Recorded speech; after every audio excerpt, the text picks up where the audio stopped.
Magandang Miyerkules sa inyong lahat. Welcome sa December 16, 2020 edition ng The Stock Market Today. Just in today from ANC, Valenzuela restores business permit of NLEX as toll operator signs an undertaking to improve traffic along toll plazas. And we also have news on MWIDE. Ako po si Benji Chodoro. Nag-aanyaya at samahan niyo ako at sabay nating tignan ang pinaka-latest na balita tungkol sa ating paboritong stocks at ang resulta ng trading sa ating Philippine Stock Exchange sa unang araw ng simbang gabi, December 16, dito lamang sa The Stock Market Today.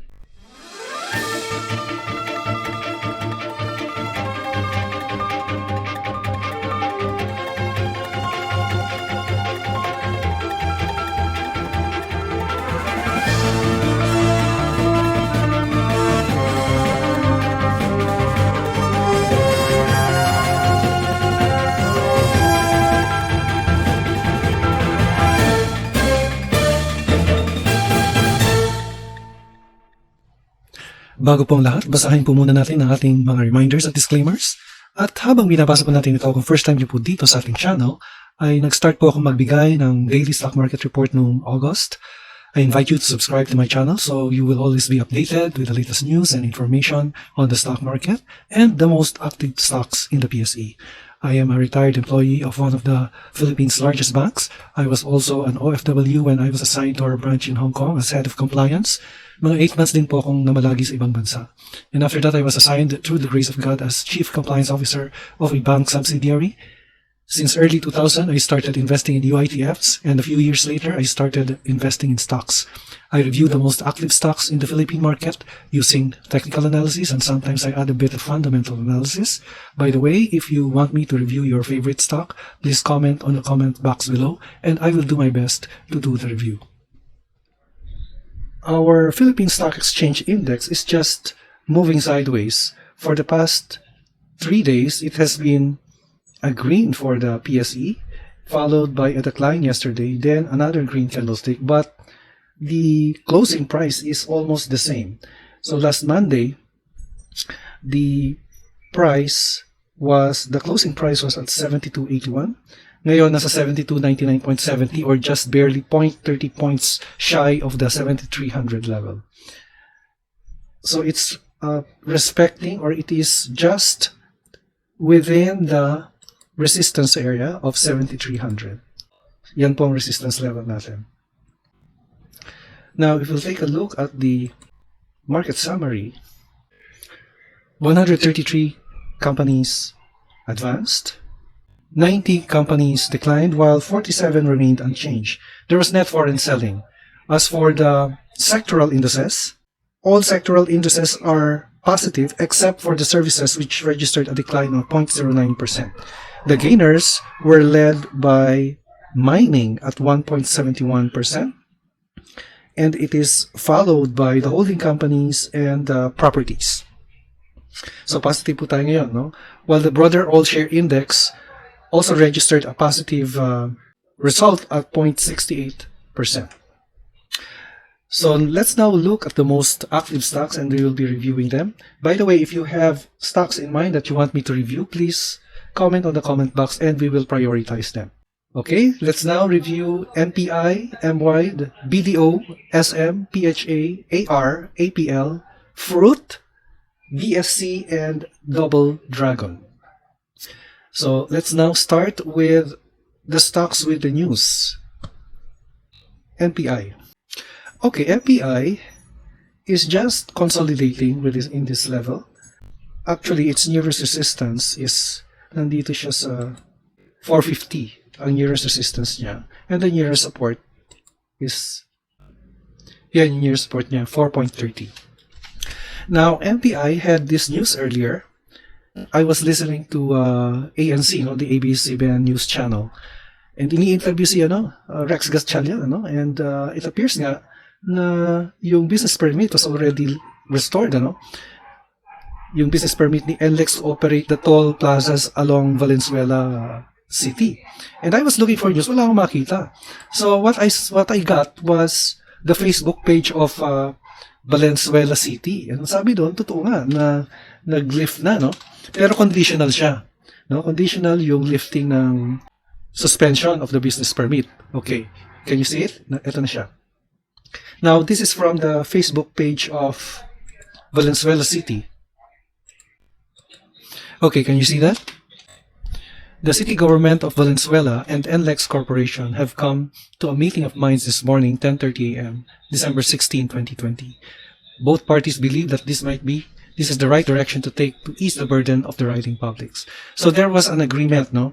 First is that the barriers along the toll plazas in Valenzuela City, covered by Valenzuela City, would be lifted, but NLEX can collect tolls. It is lifted from 5 a.m. to 10 p.m. daily. So it is lifted from 5 a.m. to 10 p.m. daily. Now the barriers would be down from 10:01 to 4:59 a.m.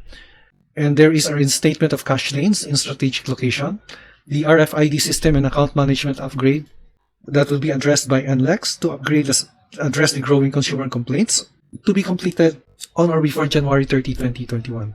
Both parties also agreed to create a technical working group composed of the city government and NLEX personnel. And the toll holiday ends at 12:01 p.m. December 16, as Mayor Gatchalian orders the conditional lifting of the suspension order on NLEX Corporation. So sana po tuloy-tuloy na po ito at wala na pong maging problem, no? Kasi conditional lang pala ito.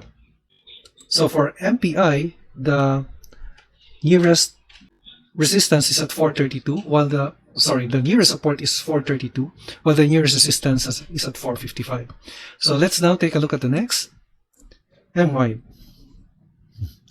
Okay, MWIDE, pababa siya, no? Although it started with a gap down, but it moved its way up. So green candlestick, but the candlestick is lower than the previous red candlestick. So the closing price today is lower than the closing price yesterday. Pero green candlestick siya. So there is a negative sentiment now on MWIDE because they lost what you call the OPS for the NAIA rehab project. So OPS means the original proponent status for the 109 billion NAIA rehab. And MWIDE will file a motion for reconsideration because it believed that it complied with all the requirements of the government for its unsolicited proposal. Ngayon, ang comment dyan ng BDO Nomura is that this development, walang fundamental impact sa kanilang view for MWIDE because the company has not yet assumed our view for MWIDE, given that we have not yet assumed that the company will be awarded the project. Actually, wala pang ina-award dyan. So parang, ang nangyayari is that akala natin sa MWIDE na binigay yung project, pero in fact, wala pang na-award. Tinanggal lang yung kanyang preferential status, ano? Which they call that OPS or the original proponent status. Sabi pa ni BDO Nomura, we believe that investors should remain focused on its existing airport business, which continues to book losses amidst the deflated tourism environment, and remain neutral on MWIDE. Okay, so for MWIDE, it ended at 870, but it left a gap here. So let's see in the coming days, magkakaroon ba ng a green candlestick which will cover the gap, or a gap up that would cover this area here, or it may just continue to move sideways.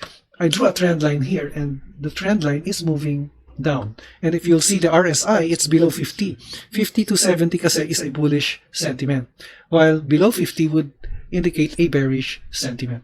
So, obserbahan nyo lang, no? Kung saan pupunta yung presyo ni MWIDE in the coming days. Pero negative yung kanyang sentiment, pero short term lang po yan.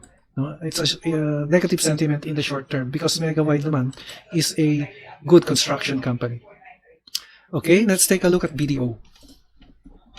Si BDO continues to move higher. And if you'll notice, meron siyang short candlesticks here, which means that baka nagplaplato na yung stock. If you'll take a look at the RSI kasi, meron siyang bearish divergence yung stock. Now, the nearest resistance that I see is here, mga 125. That's the nearest resistance na itetest niya. So that's my take on BDO. Now the nearest support, let's take a look at the nearest support. 110 yung nearest support niya, or 111. Okay, next let's take a look at SM.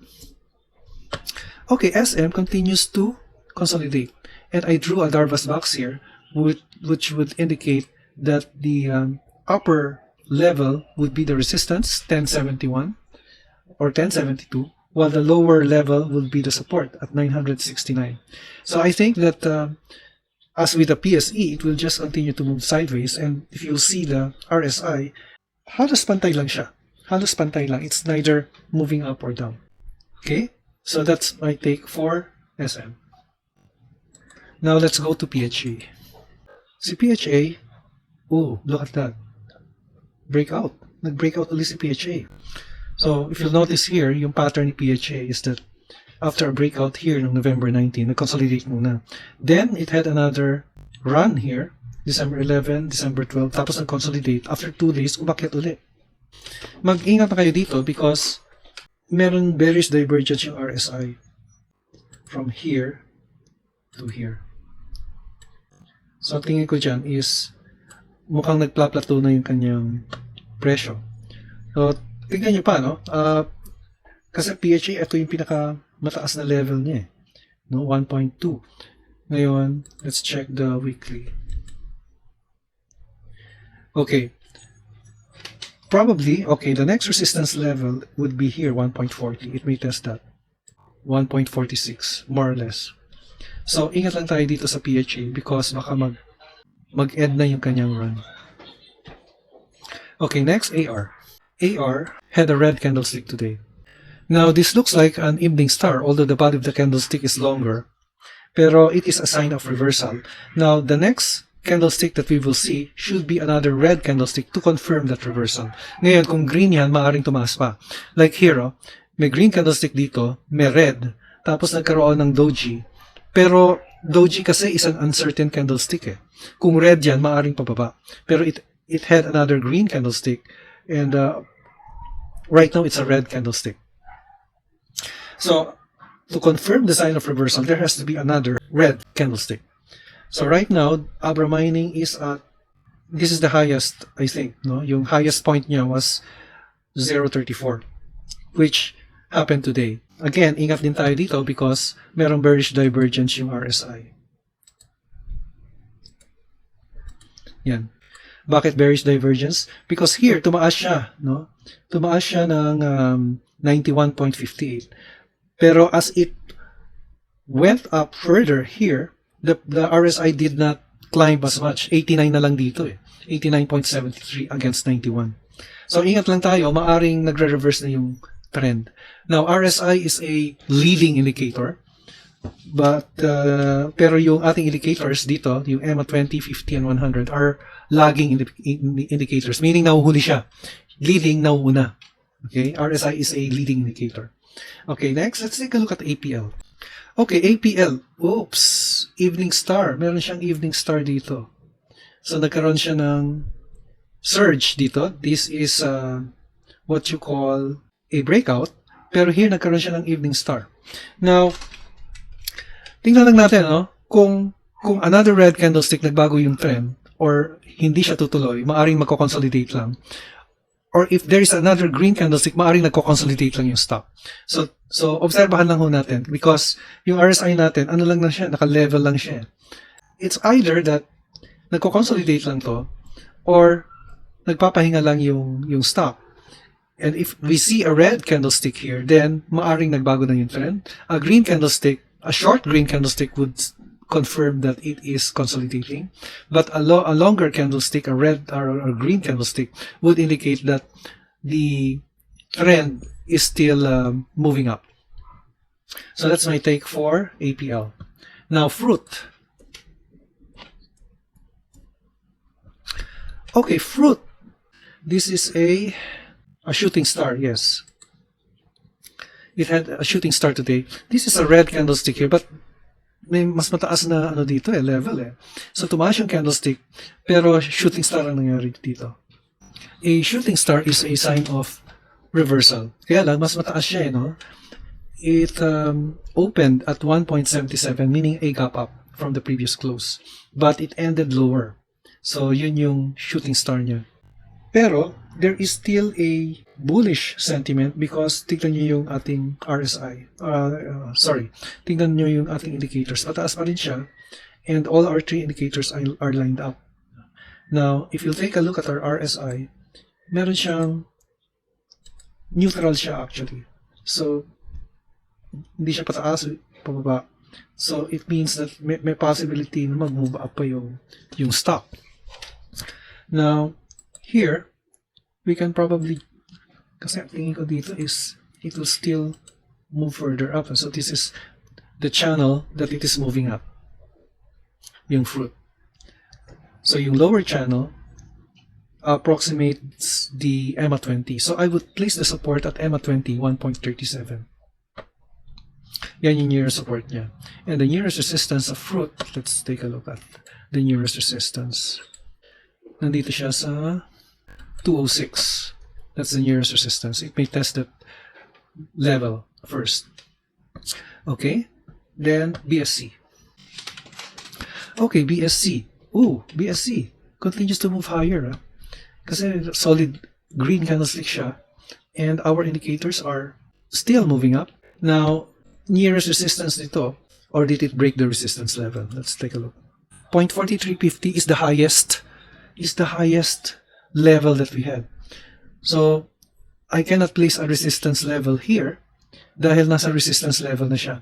So, it had one on February 2017, pero that is quite some time already, no? So, ito na ang pinakamataas niya for the year. Or, yes, correct. This is the highest for the year. Now, what I can do is tell you where let's put it back to one daily. Tell you where the resistance, the support level rather, is. So, support level niya nandito. Nasa 30.23. So, what's driving BSC? Meron bang news? Wala naman eh. It's just market sentiment. No, it's just market sentiment. So, that's my take for BSC. If you have that stock. Then finally, we have Double Dragon. Ooh, Double Dragon. Look at that. Pero not much volume. So I wouldn't say this is a breakout. Just a bit above average. Kasi para maging breakout, kailangan yung volume niya is talagang surge eh. Like here, no? Kaya lang ito, yung small bodied lang yung candlestick. Kung body niya hanggang dito, then masasabi nating breakout. Ito hindi eh. So, ganito, no? Ingat tayo dito sa Double Dragon because baka mag-profit taking yan kinabukasan. Ngayon, kung tumuloy yan pataas, then good for you. Now, the nearest resistance that it will test would be 1830. That's the nearest resistance that it will test. Or baka 1750. 1750 or 1760 is the nearest resistance. So, that's my take for Double Dragon. Yan po ang ating report sa stock market. December 16, 2020, unang araw ng Simbang Gabi. Ito po si Benji Chidoro, nagpapaalala. An investment in knowledge pays the best interest. See you again tomorrow at maraming salamat sa inyong tiwala at pagsubaybay.